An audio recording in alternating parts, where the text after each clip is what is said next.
6 তারিখে আমি Abu Dhabi airport আসি। আসার পরে আমি যখন ইমিগ্রেশনে আমার পাসপোর্টটা দিই, তো বললো যে তুমি আর এই দেশে ঢুকতে পারবে না। ওই সময় আবার আমি 7 মাসের প্রেগনেন্সি ছিলাম, আমার ছোট মেয়ে তখন 7 মাস প্রেগনেন্সি। আমি প্যারেশানি হয়ে গেছি যে আমি কি করি। সব অ্যাম্বাসেডার যেন আব্দুল্লাহ আলী আল হামুদির মতো, আবুধাবি অ্যাম্বাসেডারের মতো, ওনার মতো হোক, ওনার মতো ভালো মানুষ হোক। আমি তো ওনার কৃতজ্ঞতা স্বীকার করতে হইব না। আমি ওনার সাথে যোগাযোগ করছি, কথা বলছি যে স্যার আপনি আমার জন্য যেটা করছেন আমি সারা জনম ভুলার মতো না। আমার ফ্যামিলি, আমার বাচ্চা কাচ্চা, জাস্ট আপনার কারণে আমি দুবারা আবার এখানে আসতে পারছি, আমার ছেলে মেয়েদের দেখতে পারছি। অধিকাংশ সময় বাংলাদেশি প্রবাসীদের দুঃখ দুর্দশার কথা সংবাদের শিরোনাম হতে দেখা যায়, কিন্তু এত সব ঘটনার ভিড়ে এমন কিছু গল্প থাকে যেগুলো শুনলে আপনি অশ্রুসিক্ত হতে বাধ্য। নিজের ব্যবসা, পরিবার পরিজন, সন্তান রেখে বাংলাদেশে এসে একজন প্রবাসী নানান জটিলতায় আটকে যান। এই সময় তার সাহায্যে এগিয়ে এসে মানবিকতার এক অনন্য নজির তৈরি করলেন বাংলাদেশে নিযুক্ত সংযুক্ত আরব আমিরাতের রাষ্ট্রদূত আব্দুল্লাহ আলী আব্দুল্লাহ খাসিফ আল হামুদি। আজ আপনাদেরকে সেই গল্পটাই বলবো। অ্যাম্বাসেডার স্যার আছে বাংলাদেশে, গুলশান 2-এ নিয়োজিত, যিনি আর কি অফিস করেন আর কি। তো আমি ওনারও বললাম যে স্যার আমার তো এখানে কোনো নেই, ক্লিম নাই, এবং কি আমি 30 বছর লং টাইম এক দেশে থাকি, শুধু আবুধাবিতে থাকি, আবুধাবি সিটিতে থাকি। স্যার আমার লেবার ইমিগ্রেশন আপনি চেক করে দেখেন, আমার যদি পুলিশ, ইভেন পুলিশ, সিআইডি, যদি আমার কোনো সমস্যা থাকে স্যার আমি ওখানে যাবো না। আর আমার নাই তো আরেকটা অপশন আছে, আমার আরেকটা চিন্তা দ্বারা আছে স্যার, যে আমার 3 মাসের জন্য পাঠান বা 2 মাসের জন্য পাঠান, আমি আমার ব্যবসা বাণিজ্য গুলা বিক্রি করে চলে আমো। কারণ আমার এখানে 2টা দোকান আছে, বাকালা, তারপরে আমার বিল্ডিং আছে, বিল্লা আছে, যে আমি আরবিক থেকে রেন্ট নিয়ে আবার রেন্ট দিই, রিয়েল এস্টেটের ব্যবসা। তো আমি এগুলা বেশি কিনে হিসাব কিতাব করে আমি চলে আসি, বা আমার ছেলে মেয়ে আছে ওগুলা করে চলে আসি। তারপরে স্যার বললো যে তুমি টেনশন করো না, তুমি বাসায় যাও, আমি তোমার পাঠাবো, তুমি টেনশন করো না। তবে উনি অনেক ভালো মানুষ, আল্লাহ পাক, উনি আমার কখনো প্রশ্নই করেন, কোনো প্রশ্নই করেন। উনি এমন মানুষ, আল্লাহ পাকে আমি আমার সর্বোচ্চ আমার ফ্যামিলির পক্ষ থেকে, আমার ফ্যামিলি, আমার বাচ্চা কাচ্চা, ইভেন আমার ভাই বেরাদার, আমার আত্মীয় স্বজন যত আছে সবাই বলছি ওনার জন্য দোয়া করবার জন্য। আল্লাহ পাকে ওনারে নেক হায়াত দান করুক, এবং কি আল্লাহ পাকে ওনারে জীবনের সমস্ত আপদ বিপদ বলা মুসিবত হইতে আল্লাহ ওনারে রক্ষা করুক। আমার মতো মানুষের এই দোয়া। আল্লাহ অশেষ রহমতে যে বাংলাদেশে 16 মাস থাকার পরে আসছে, বা সবাই মিলে হেল্প করার পরে আমার হাজবেন্ড এখানে আসতে পারছে, তাদের জন্য অসংখ্য অসংখ্য ধন্যবাদ। নোয়াখালীর মোহাম্মদ হারুন অর রশিদ, যিনি 1994 সালে জীবিকার তাগিদে পাড়ি জমান আরব আমিরাতে। শুরুতে 600 দিরহাম বেতনে তার কর্মজীবন শুরু হলেও এরপর কঠোর পরিশ্রমের সাথে ধাপে ধাপে নিজেকে একজন ব্যবসায়ী হিসেবে প্রতিষ্ঠিত করেন। এরপর তিনি নিজের স্ত্রী ও সন্তানদেরও আমিরাতে নিয়ে যান।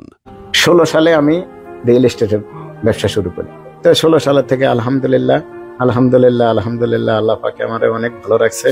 আমার এখানে বিল্লা আছে, বিল্ডিং আছে, তারপরে আমার সানাইয়া বকালা আছে। যাক আলহামদুলিল্লাহ, আমি অনেক কষ্ট করে ছড়াই উতরাই তারপরে এখান পর্যন্ত আসলাম। সবকিছুই সুন্দরভাবেই চলছিল তার। এর মধ্যে 2022 সালে একদিন মায়ের অসুস্থতার খবর শুনে দেশে আসেন হারুন, এবং ফিরে গিয়ে দেখেন তিনি কিবি ভাইরাসে আক্রান্ত। এই দেশে আসার পরের থেকে আমার কাজ শুরু হয়েছে, অনেক কাজ। পরে আমি এখানে মোসাফা এলএলএস হসপিটালে যাওয়ার পরে আমারে বলে যে তোমার টিবি ভাইরাস। এই জন্য তিনি আমিরাতে হাসপাতালে ভর্তি হয়ে টিবির চিকিৎসা নেন। এর মধ্যে হারুনের মা ইন্তেকাল করলে তাকে দেখতে দেশে আসেন, এবং 6 দিন পর আরব আমিরাতে ফিরে গেলে তাকে ইমিগ্রেশনে আটকে দেওয়া হয় এবং বলা হয় সে 6 মাসের যথাযথ চিকিৎসা না নিয়ে দেশে চলে গিয়েছিল। বলে যে তুমি প্রতি মাসে আইয়া একবার করে আইয়া মেডিসিন নিবা, মেডিসিন এগুলা শেষ হওয়ার পরে আবার আই। এইভাবে আমি প্রায় 5 মাস যাই, 5 মাস প্রতি মাসে যাইয়া ওষুধ আনি, খাই। ওরা আমারে পরীক্ষা নিরীক্ষা করে। তো ওনারাও আমারে বলে নাই যে 6 মাস তোমার এটা মেডিসিন নিতে। আর আমিও ভাবি নাই যে জিজ্ঞাসা করি। জুলাই 2023 আমার আম্মা মারা যায়। তখন আমি 26 তারিখ নাকি 27 তারিখ, সম্ভবত 26 তারিখ আমি দেশে যাই। আমার আম্মারে দাফন কাপন করিয়া 6 দিনের জন্য আমি গেছি। 6 তারিখে আমি আবুধাবি এয়ারপোর্ট আসি। আসার পরে আমি যখন ইমিগ্রেশনে আমার পাসপোর্টটা দিই, তো বললো যে তুমি আর এই দেশে ঢুকতে পারবে না। টানা ৭ম বারের মতো বেস্ট টিস্যু পেপার ব্র্যান্ড হিসেবে স্বীকৃতি পেয়েছে বসুন্ধরা টিস্যু। তারপরে আমি তো আমার আসমানটা মাথার ভেঙে পড়লো, কেন আমি 6 দিনের জন্য গেলাম, আমি কেন আবেদন ঢুকতে পারলাম না। আমি জিজ্ঞেস করলাম ইমিগ্রেশন অফিসারে, জিজ্ঞেস করলাম স্যার কেন আমি ঢুকতে পারলাম না। বললো যে আবুধাবি সাহাদ থেকে তোমারে ব্লক করে রাখছে এবং কি ব্ল্যাক লিস্ট, তুমি এই দেশের আইন ফলো করো নাই এবং কি আইন লঙ্ঘন করছো, এই কারণে আপনি আর এই দেশে তুমি আর এই দেশে ঢুকতে পারবে।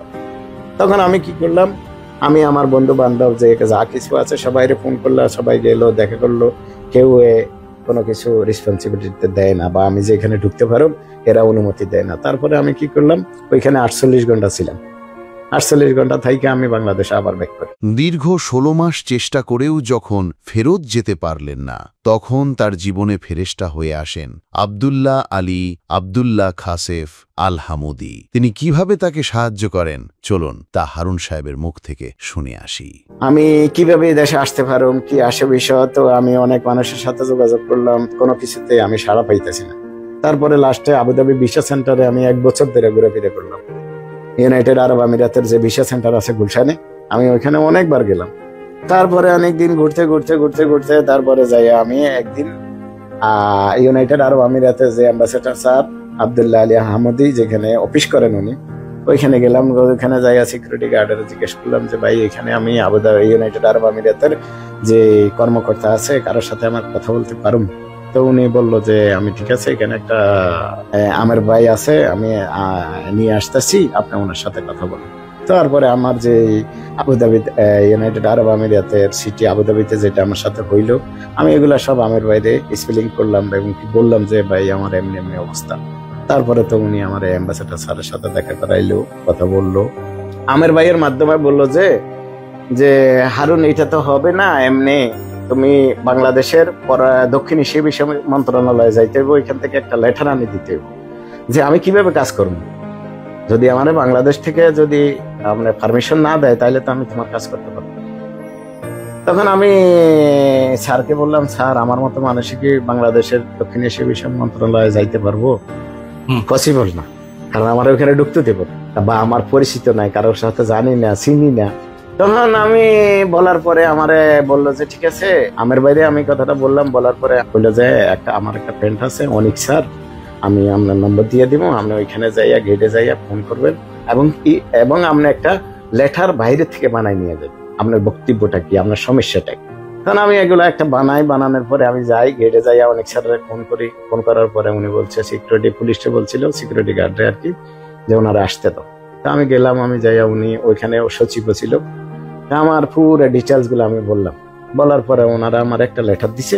এর আগে অ্যাম্বাসেডর স্যারে ওনার সাথে কথা বলছে আব্দুল্লাহ আলী আল হামুদি, উনি আবার ওইখানে ফোন করে দিছে যে এমনি আমার একটা লোক আইবো, ওইখানে আপনি ওর কথাগুলা শুই না ওই একটা লেটার তৈরি করে আমার এই ইমেলের ভিতরে পাঠাইবেন। তো ওনারা ইমেল করে দেওয়ার পরে তো 1 মাস 2 মাস 3 মাস আর কোনো খবর নাই। তারপরে আমি আবার স্যারের সাথে আমার বাইরে ফোন করলাম যে ভাই আমার স্যারের সাথে আমার আরেকটা বার দেখা করার দরকার, এখন আপনি একটু বলেন। তো উনি বলছে আচ্ছা ঠিক আছে, আমি স্যারের থেকে অ্যাপয়েন্টমেন্ট নিয়ে আপনার জানাবো। তো আমার ফোন করে অ্যাপয়েন্টমেন্ট নিয়ে জানাইলো। জানার পরে আমি একদিন সকালে গেলাম, সকালে যাওয়ার পরে আমি বললাম বলে স্যার আমার কি হয়েছে? কইলো যে হারুন তুমি যাও, হবে, তবে সময় লাগবে। আমি তোমার গ্যারান্টি সহকারে বললাম হবে। এই নানান টেনশনে মানে আমার মাথায় খাওয়া দাওয়াতেও ভালো লাগে না, কাম কাজ তো নাই, আমি কি কাম করবো। তারপরে লাস্টের দিন সেপ্টেম্বর মাসে আমি আবুধাবি অ্যাম্বাসেডর স্যারের সাথে একটা মিটিং এর ব্যবস্থা করে দেয় আমার সাহেব। উনি আমারে একটা ব্যবস্থা করে দেওয়ার পরে আমি যাই ওনার সাথে বললাম যে স্যার, এরপরে আমার ছোট ছেলেটার এইখানে পইরা এই মাথাটা বাইরে গেছে। তখন আমার ফটোটা আমি আবার স্যারের দেখালাম যে স্যার আমার ছেলেটাও অ্যাক্সিডেন্ট হয়েছে, তারপরে আমার বিভিন্ন সমস্যা, ব্যাংক কার্ড লক হয়ে গেছে, লাইসেন্স রিনিউ করতে পারবো, আমার বহুত সমস্যা, এখন আমি কি করবো, আমার তো যাওয়ার দরকার স্যার প্লিজ। তখন স্যারে মানে আব্দুল্লাহ আলী আল হামুদি আমার বললো যে হারুন তোমার আমি এই সপ্তাহের ভিতরে পাঠানোর ব্যবস্থা করুন, আমি এখন ফ্লাইটে আজকে রাত্রে আমি আবুধাবি যাবো। তো আমি চলে আসলাম। আসার পরে 1 সপ্তাহ 10 দিন পরে আমার ভাই ফোন করছে, বললো যে ভাই আপনি আসেন, আপনার কাজ হয়ে গেছে, আপনার পাসপোর্ট এবং আমার আইডিটা নিয়ে আসেন। আব্দুল্লাহ আলী আল হামুদি বলছে যে আপনার কাজ হয়ে গেছে, সব ক্লিয়ার, এখন আপনি যাইতে পারেন। এই কথা শুনে তো আমার খুশি বা আবেগ বলতে কি মানে জিনিসটা আমার বিশ্বাস হয় না যে আসলে কতটুকু হলো কতটুকু না হলো। তাই আমি ওইখানে 2 রাকাত নফল নামাজ পড়লাম। তখন আমি বুলদা গাউছিয়াতে ছিলাম, বরপাড়াতে একটা বাজার ছিল, ওইখানে ছিলাম আমি 2 রাকাত। তখন আসর নামাজের পরে 2 রাকাত নফল নামাজ পড়িয়া তো এই পরের দিন আমি গেলাম স্যারের সাথে। স্যারে বললো যে তুমি পাসপোর্ট হারুন হয়ে গেছে, আমি এগুলো ক্লিয়ার করছি, এখন তুমি যাইতে পারবো যে কোনো সময় আবুধাবি ফ্লাইট করে যাইতে পারবো, এখন আর তোমার কোনো সমস্যা নেই। শুধু হারুন আর রশিদ নন, তার মতো এমন বহু প্রবাসীকে এমন মানবিক সেবা দিয়ে আসছে আরব আমিরাত দূতাবাস বাংলাদেশ। বাংলাদেশ এবং সংযুক্ত আরব আমিরাতের মধ্যে এমন সম্পর্ক বজায় থাকুক, এমন প্রত্যাশা আমাদের প্রবাসী মানুষ এবং সকলের। আমার বড় ছেলের এক্সাম ছিল, তো আমার জরুরি হয়ে গেছে, কারণ তখন তো মাঝামাঝি স্কুলের মাঝামাঝি অবস্থা। তাহলে আমরা বড় ছেলে যদি স্কুলে এক্সাম না দেয় তাহলে আবার এই বছর প্রমোশন হবে, হ্যাঁ না গ্রেড 5 আর উঠবে না, তাহলে গ্রেড 4 চলে আসে। তাহলে এই কারণে আমি বেশি আর থাকি না। আমি ওই সময় আবার আমি 7 মাসের প্রেগনেন্সি ছিলাম, আমার ছোট মেয়ে তখন 7 মাস প্রেগনেন্সি। এই কারণে বেশি আমার আর থাকা চিন্তা ভাবনা নেই। আমার বড় ছেলের স্কুল, তার উপরে আমার আরেকটা বাচ্চা ডেলিভারির সময় হইতেছে, আমি প্যারেশানি হয়ে গেছি যে আমি কি করি। পরে ওনারা বললাম যে আপনি দেশে থাকেন, ওইখানে যা আছে কষ্ট হইলো নিজেদের পরিবার তো ধরে রাখতে হবে, সবচেয়ে বেশি জরুরি তো পরিবার। ছেলে মেয়েদেরকে তো একটা না একটা রাস্তা রাখতে হবে। আমি এ দেশে না থাকলে, আমি বাংলাদেশে গেলে বাংলাদেশে সেটেল করতে হবে, এদেশে তো থাকার কোনো তাইলে রাস্তা থাকে না।